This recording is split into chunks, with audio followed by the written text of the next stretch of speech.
ಇವರ ಆದ್ಯತೆ ಏನಪ್ಪ ಅಂತ ಹೇಳಿದ್ರೆ ರೈತರಲ್ಲ. ಮುಖ್ಯಮಂತ್ರಿಗಳಿಗೆ, ಕಾಂಗ್ರೆಸ್ ಸರ್ಕಾರಕ್ಕೆ ಆದ್ಯತೆ ರಾಜ್ಯದಲ್ಲಿ ಬಡವರಿಗೆ ಮನೆ ಕಟ್ಟಿಕೊಡ್ತಕ್ಕಂಥದ್ದಲ್ಲ. ಈ ಸರ್ಕಾರದ ಆದ್ಯತೆ ರಿಯಲ್ ಎಸ್ಟೇಟ್ ಅನ್ನೋದನ್ನು ಮಾನ್ಯ ಮುಖ್ಯಮಂತ್ರಿಗಳು ಅಧಿಕಾರ ವಹಿಸಿಕೊಂಡಂಥ 24 ಗಂಟೆಗಳಲ್ಲಿ ತೋರಿಸ್ಕೊಟ್ಟಿದ್ದಾರೆ. ಬಿಡದಿನಲ್ಲಿ ಟೌನ್ಶಿಪ್ಪನ್ನು ಮಾಡ್ತೇವೆ ಅಂಥೇಳಿ ರೈತರ ಮೇಲೆ ಬಲಾತ್ಕಾರದಿಂದ ಅಕ್ರಮವಾಗಿ ಜಮೀನನ್ನು ಕಸಿದುಕೊಳ್ಳೋದಕ್ಕೆ ರಾಜ್ಯ ಸರ್ಕಾರ ಮುಂದಾಗಿದೆ. ಇದನ್ನು ಭಾರತೀಯ ಜನತಾ ಪಾರ್ಟಿ ನಾವು ಖಂಡಿಸ್ತೇವೆ, ವಿರೋಧಿಸ್ತೇವೆ.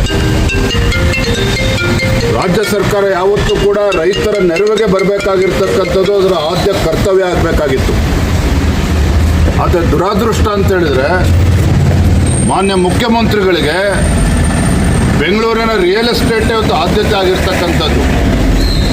ಹಾಗಾಗಿ ಭಾರತೀಯ ಜನತಾ ಪಾರ್ಟಿ ನಾವು ಮಾನ್ಯ ಮುಖ್ಯಮಂತ್ರಿಗಳಿಗೆ ಒತ್ತಾಯ ಮಾಡ್ತೇನೆ, ಆಗ್ರಹಪಡಿಸ್ತೇನೆ, ಬಂಡತನವನ್ನು ಬಿಟ್ಟು ರೈತರ ಸಮಸ್ಯೆಗಳನ್ನು ಆಲಿಸಬೇಕು. ರೈತರನ್ನು ಒಕ್ಕಲೆಬ್ಬಿಸ್ತಕ್ಕಂಥ ಕೆಲಸವನ್ನು ಕಾಂಗ್ರೆಸ್ ಸರ್ಕಾರ ಮಾಡಬಾರ್ದು. ಏನು ಲ್ಯಾಂಡ್ ಅಕ್ವಿಸಿಷನ್ ಮಾಡೋದಕ್ಕೆ ಹೊರಟಿದ್ದಾರೆ ಕಾಂಗ್ರೆಸ್ ಸರ್ಕಾರ,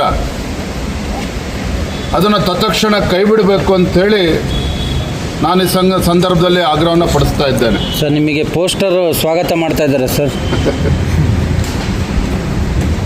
ಇವರೆಲ್ಲ ಒಂದು ಕಡೆ ನಮ್ಮನ್ನು ಕಾಂಗ್ರೆಸ್ ಪಕ್ಷದ ಶಾಸಕರು ಅಂತೇಳಿ ಮುಖ್ಯಮಂತ್ರಿಗಳು ಭಾವಿಸಿದಂತೆ ಕಾಣ್ತಾ ಇದೆ.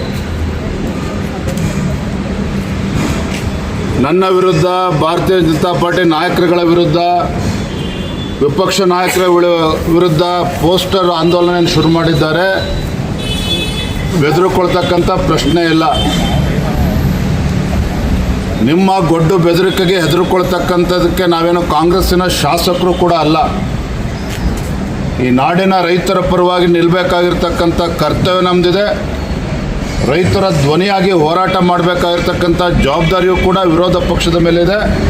ಅದನ್ನು ನಾವು ಮಾಡ್ತಾ ಇದ್ದೇವೆ. ವೃದ್ಧಾಪ್ಯ ವೇತನ, ಪಿಂಚಣಿ ಇದೆಲ್ಲವನ್ನ ಕೂಡ ಬಂದ್ ಮಾಡೋದಕ್ಕೆ 16 ಲಕ್ಷ ಜನ ಇದ್ದಾರೆ.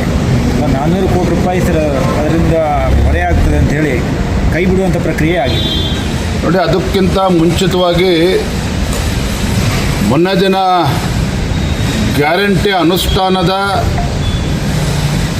ಉಪಾಧ್ಯಕ್ಷರಾಗಿರತಕ್ಕಂಥ ನಮ್ಮ ಕಾಂಗ್ರೆಸ್ MLC ಅವರ ಹೇಳಿಕೆಯನ್ನು ನಾನು ಗಮನಿಸ್ತಾ ಇದ್ದೆ. 1.5 ಲಕ್ಷಕ್ಕೂ ಹೆಚ್ಚು ಮಹಿಳೆಯರು ಇನ್ಕಮ್ ಟ್ಯಾಕ್ಸ್ ಪೇಯರ್ ಇದ್ದಾರೆ. ಅವ್ರಿಗೆ ಯಾಕೆ ಗೃಹಲಕ್ಷ್ಮಿಯನ್ನು ಕೊಡಬೇಕು?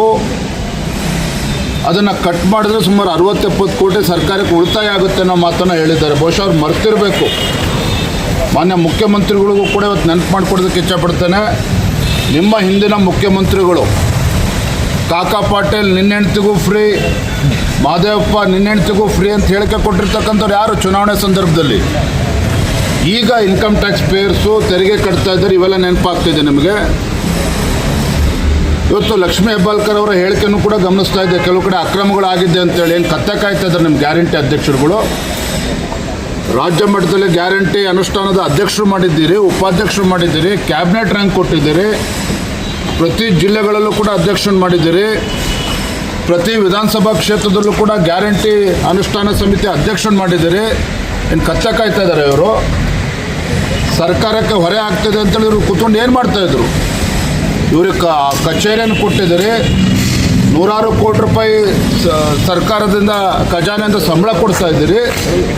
ಇವತ್ತು ಎಲ್ಲವನ್ನು ಕೂಡ ಪ್ರಶ್ನೆ ಮಾಡ್ತಾ ಇದ್ದೀರಾ ನೀವು. ಇದು ನಿಮ್ಮ ಸರ್ಕಾರದ ವೈಫಲ್ಯ. ಈಗ ನಿಮ್ಮ ಗ್ಯಾರಂಟಿಗಳಿಗೆ ಹಣವನ್ನು ಕ್ರೋಢೀಕರಿಸೋದಕ್ಕೆ ಸಾಧ್ಯ ಆಗದೇ ಒಂದೊಂದೇ ನೆಪ ಒಡ್ಡಿ ಇವತ್ತು ಕತ್ರಿ ಆಗ್ತಕ್ಕಂಥ ಕೆಲಸಕ್ಕೆ ನೀವೇನು ಇಳಿದಿದ್ದೀರಿ. ಜನ ಚೀಮಾರಿ ಆಗ್ತಾ ಇದ್ದಾರೆ ನಿಮ್ಮ ಸರ್ಕಾರಕ್ಕೆ ಇವತ್ತು ನಿಮ್ಮ ನಡವಳಿಕೆಯಿಂದಾಗಿ. SIR ಇಲ್ಲಿ ಯಾರ್ಯಾರು ಹೆಸರು ಕೈ ಬಿಡ್ತಾರೆ ಅವರಿಗೆಲ್ಲ ಗ್ಯಾರಂಟಿ ಸಿಗಲ್ಲ. ಅದಕ್ಕೆ SIR ವಿರುದ್ಧ ಹೋರಾಟ ಮಾಡಬೇಕು ಅಂತ ಕರೆ ಕೊಟ್ಟಿದ್ದಾರೆ.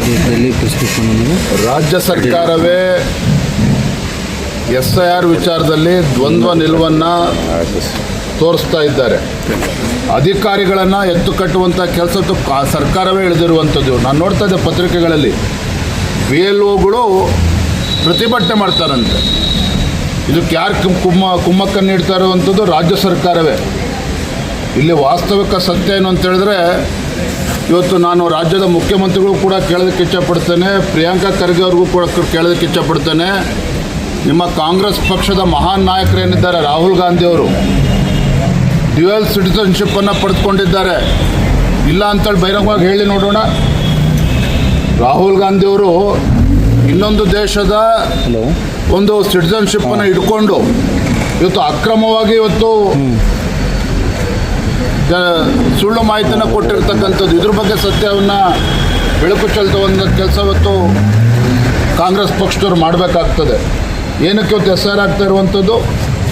ಚುನಾವಣಾ ಆಯೋಗ ತೆಗೆದುಕೊಂಡಿರ್ತಕ್ಕಂಥ ನಿರ್ಧಾರ ಏನು ಅಕ್ರಮ ವಲಸಿಗರು ಇರ್ಬೋದು, ಇವತ್ತು ಅಕ್ರಮಗಳು ಇವತ್ತು ಮತದಾರ ಪಟ್ಟಿನಲ್ಲಿ ಏನಿದ್ದಾವೆ, ಡಬಲ್ ಎಂಟ್ರಿ ಇರ್ಬೋದು, ಸತ್ತಿರ್ತಕ್ಕಂಥವ್ರು ಇನ್ನೂ ಕೂಡ ಬದುಕಿದ್ದಾರೆ ಚುನಾವಣಾ ಮತದಾರ ಪಟ್ಟಿನಲ್ಲಿ.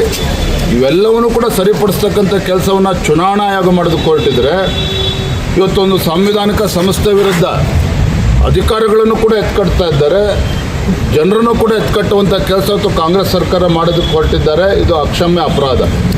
ಆಗಲೇ ಹೇಳಿದೆ 16 ಲಕ್ಷ ಜನರಲ್ಲಿ ಕೇವಲ ವೃದ್ಧಾಪ್ಯ ವೇತನ ಮಾತ್ರ ಅಲ್ಲ, ಸಂಧ್ಯಾ ಸುರಕ್ಷೆ ಇರ್ಬೋದು, ಅಂಗವಿಕಲರಿಗೆ ಹೋಗ್ತಾ ಇರೋದಿರ್ಬೋದು, ವಿಧವೆಯರಿಗೆ ಹೋಗ್ತಾ ಇರೋದು, ಒಟ್ಟು 16 ಲಕ್ಷ ಅಂತ ಕೈ ಬಿಟ್ಟಿದ್ದಾರೆ.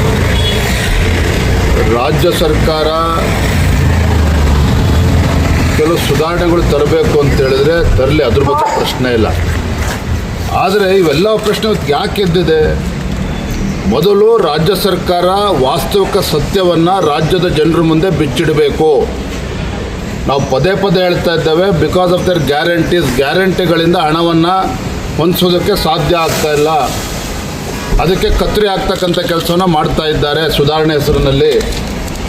ನಾನು ರಾಜ್ಯದ ಮುಖ್ಯಮಂತ್ರಿ ಕೇಳೋಕ್ಕೆ ಇಷ್ಟಪಡ್ತೇನೆ, ಕಳೆದ 3 ವರ್ಷದಲ್ಲಂತೂ ನಿಮ್ಮ ಯೋಗ್ಯತೆಗೆ, ನಿಮ್ಮ ಕಾಂಗ್ರೆಸ್ ಸರ್ಕಾರದ ಯೋಗ್ಯತೆಗೆ ಬಡವರಿಗೆ ಮನೆ ಕೊಟ್ಟೋದಕ್ಕಾಗಲಿಲ್ಲ, ಸೂರ್ಯ ಇಲ್ಲದವ್ರಿಗೆ ಮನೆ ಕೊಡೋದಕ್ಕೆ ಸಾಧ್ಯ ಆಗಲಿಲ್ಲ, ರೈತರ ಸಂಕಷ್ಟಕ್ಕೆ ಸ್ಪಂದನೆ ಮಾಡೋದಕ್ಕೆ ಸಾಧ್ಯ ಆಗಲಿಲ್ಲ. ಒಂದು ಗಂಗಾ ಕಲ್ಯಾಣ ಯೋಜನೆ ಹಿಂದೆ BJP ಸರ್ಕಾರದಲ್ಲಿ ಅಕ್ರಮ ಆಗಿದೆ ಅಂತ ಹೇಳ್ಕೊಂಡು ತನಿಖೆ ಮಾಡ್ತಾ ಇದ್ದೇವೆ ಅಂತೇಳಿ